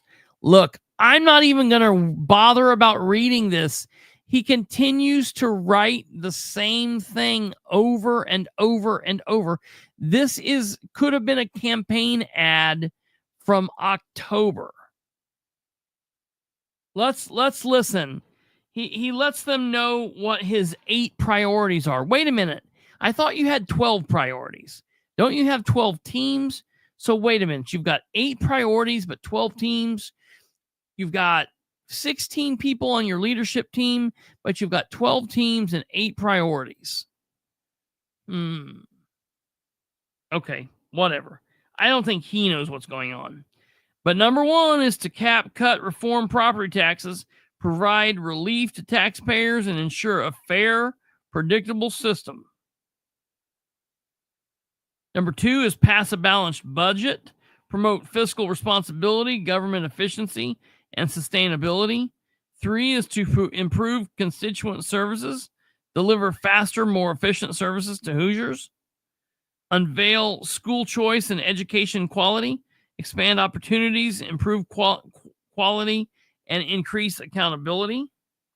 Public safety, protect Hoosiers from violent crimes, drugs, and support law enforcement. Lower healthcare costs, tackle rising costs through the competition, transparency, and innovation. 7, economic development, focus on wage growth, workforce development, and measurable outcomes. And then number 8 is energy and water. Develop comprehensive strategies for reliable and affordable utilities. These are his key areas, blah, blah, blah, blah, blah. But again, we've already heard what Houston and what Bray have to say, and they're not concerned about what he's concerned about. So why we continue doing this, I'll never know. It's a bunch of nonsense. There it is.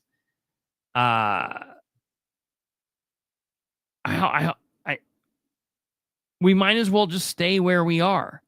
Nothing is going to change.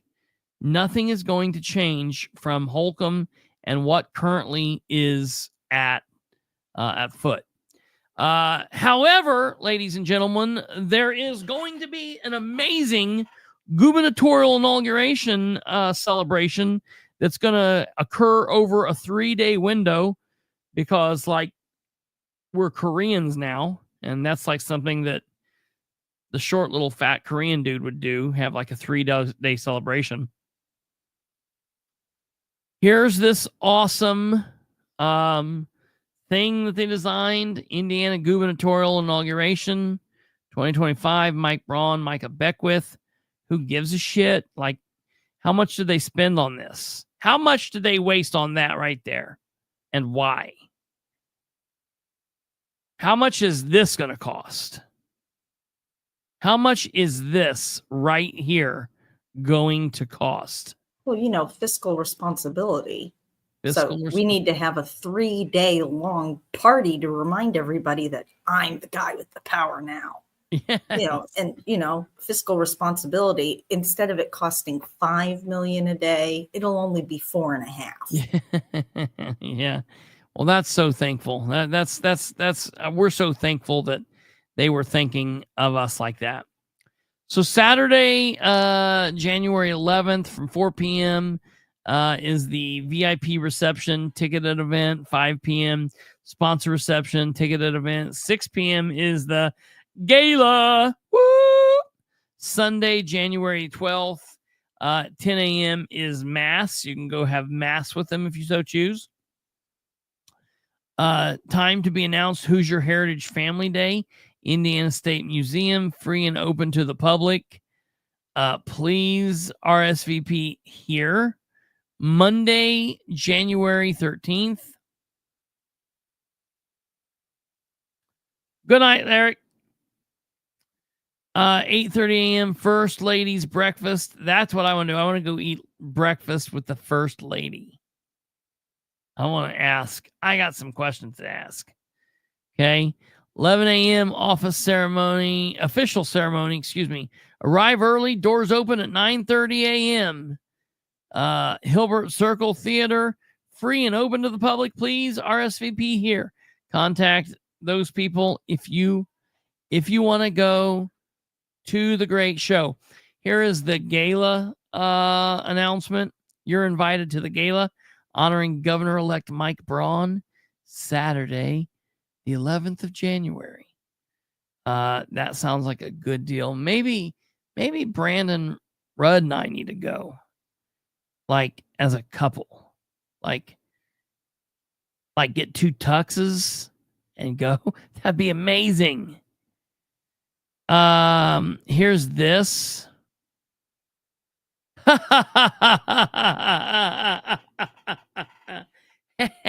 Micah puts the gay in gala. You see that guy's American flag loafers.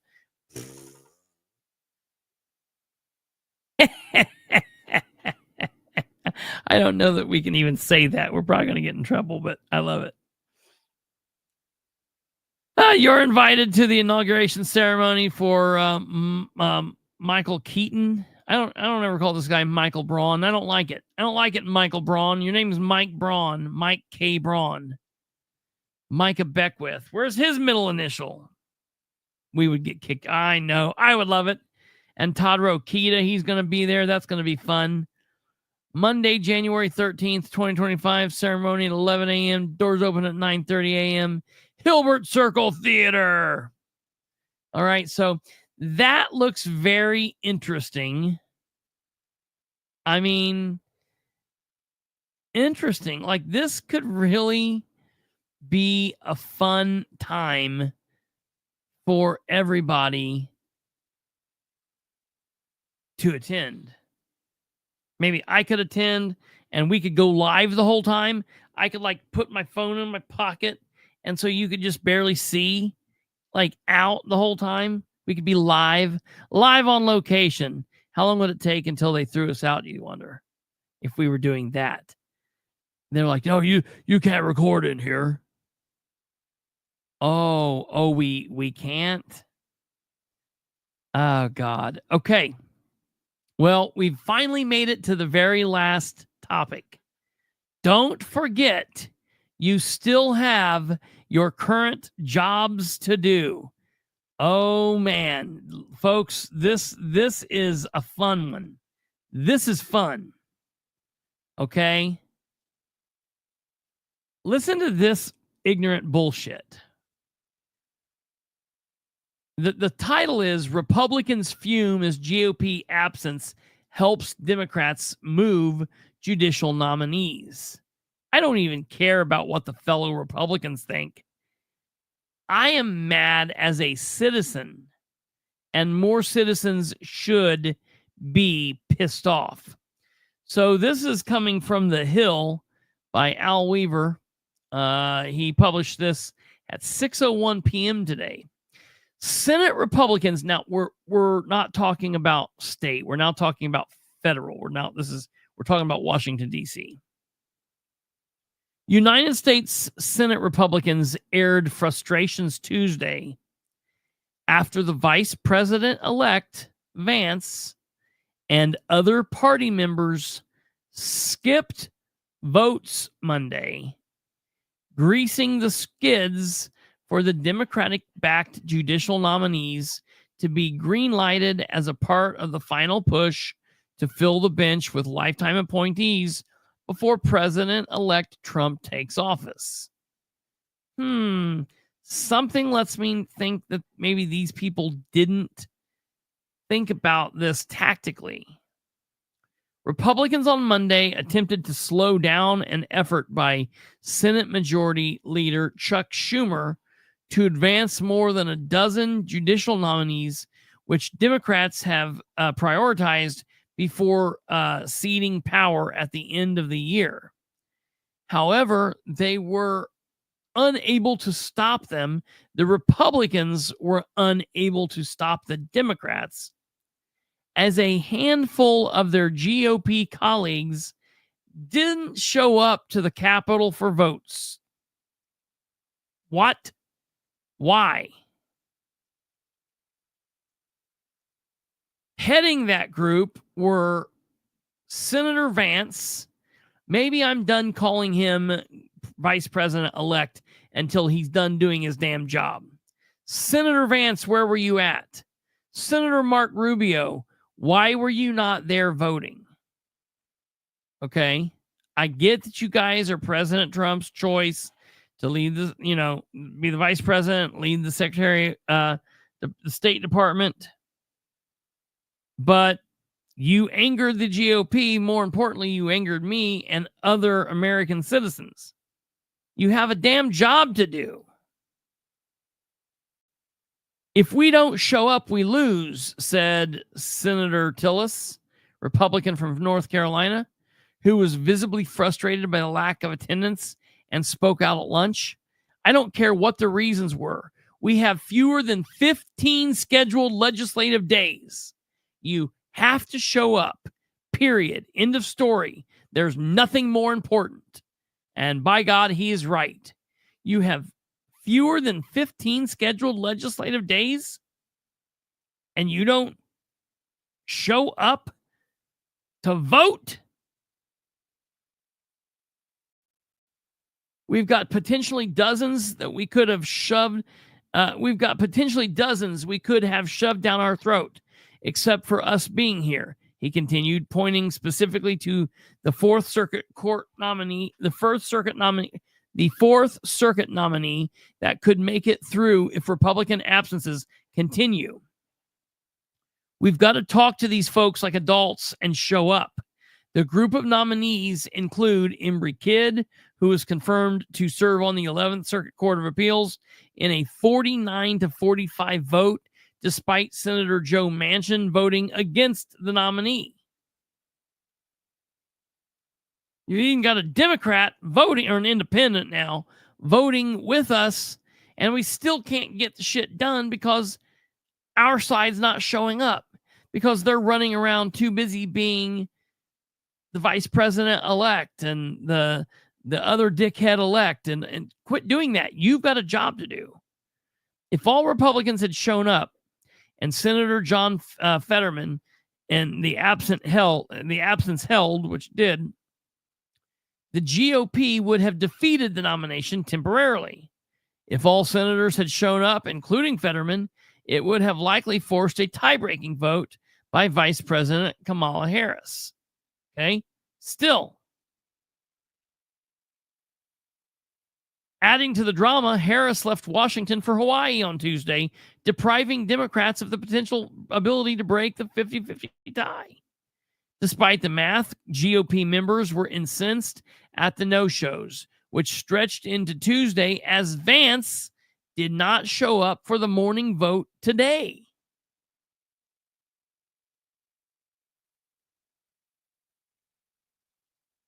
Other senators that didn't show up, including Senators Ted Cruz and Bill Hagerty, both Republicans, tagged along with Trump to the SpaceX Starship launch in Brownsville, Texas.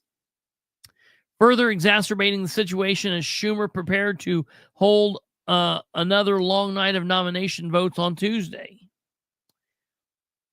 On a scale of 1 to 10, a 12.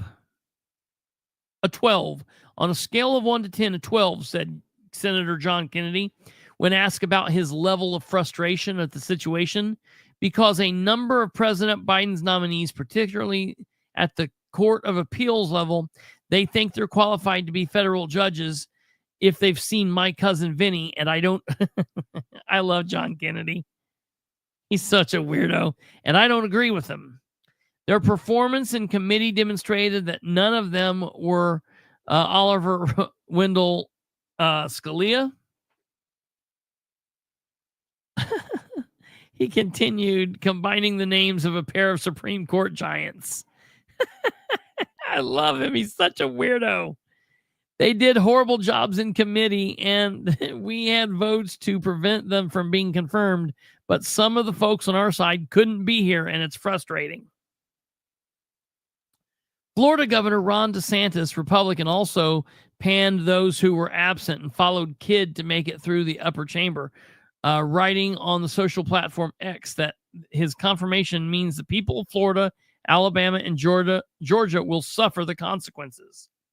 Vance, who missed all of Monday night's votes in addition to the first one on Tuesday, received the lion's share of criticism. The outgoing Ohio senator initially defended his decision, saying that he was meeting with Trump as a part of interviews for potential candidates to become FBI director and for other slots. I tend to think it's more important to get the FBI director down who will dismantle the deep state than it is for Republicans to lose a 49-46 vote rather than a 49-45 vote, he added.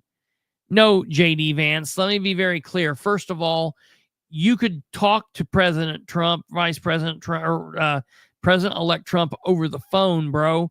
You still have a job to do in Ohio, man. You need to show up and do the job.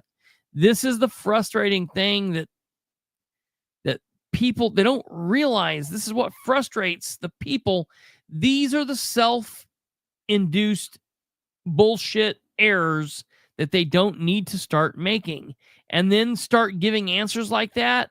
Oh, that's a way to fire me right up. That's like you going to work tomorrow and screwing up and showing up late or not showing up and getting a no-call, no-show and then telling your boss, oh, don't worry about it. That wouldn't happen. You know what I mean? That's nuts. Vance then backtracked and deleted his post on X, which I also have a problem with, amazingly. I do not like that. He should not have deleted that. Don't delete posts on X. I have a major issue with that. Like, what the hell? If we're going to be effective, we've got to show up, and I think it's the frustration for those who did show up and stay, said Senator Shelley Moore Capito from West Virginia, adding that the message at lunch was to try and figure out how to get everybody there. I think there's going to be a lot of outreach to the folks who weren't there, like the vice president-to-be and others, said Capito, on the way up to the first vote of Tuesday afternoon session. Just absolutely frustrating. Absolutely frustrating. When told that Vance was upstairs and voting, Capito responded that she was pleased by the development. He must have gotten my message, she said. And so, I'm glad he showed up for that. I am never going to be okay with people not doing what they're supposed to be doing. He's going to be vice president in what I say, 62 days. Have at it in 62 days. And in all of your off times, do all of the nomination shit and the everything you need to do. But when there's a vote, you got to be there for the vote. It's just the same thing that I'm busting King's ass for, James King, right here. James King has missed 3 of the last 4 meetings. 3 of the last 4 meetings, folks. He's getting paid to miss these meetings. He's getting paid to miss these meetings, and it's no good. He's been to 1 meeting out of the last 4.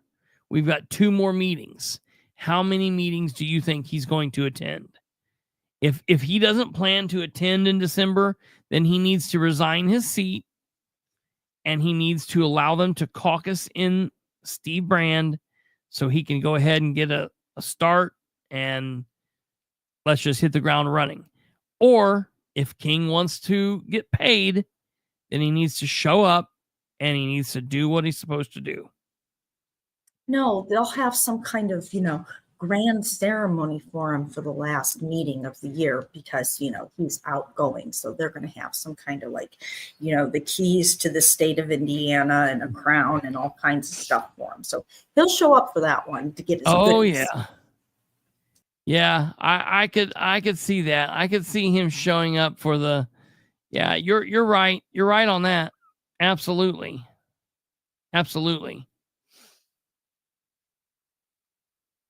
Frustrating, man. Very, very frustrating.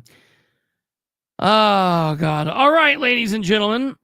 That is going to do it for us. I've talked a lot. We've covered a lot. This was a massive, action-packed show with lots and lots and lots of information.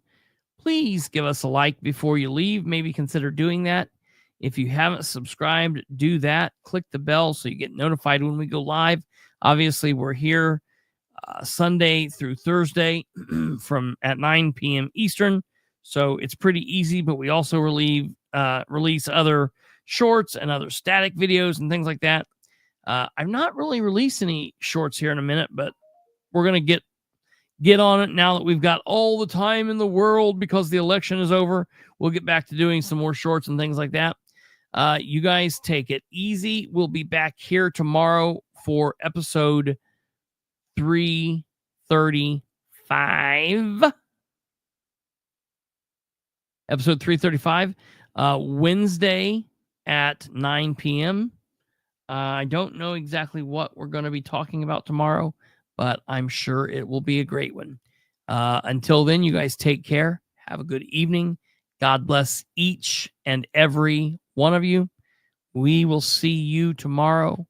And take care. Have a good rest of your evening and a good tomorrow. Goodbye.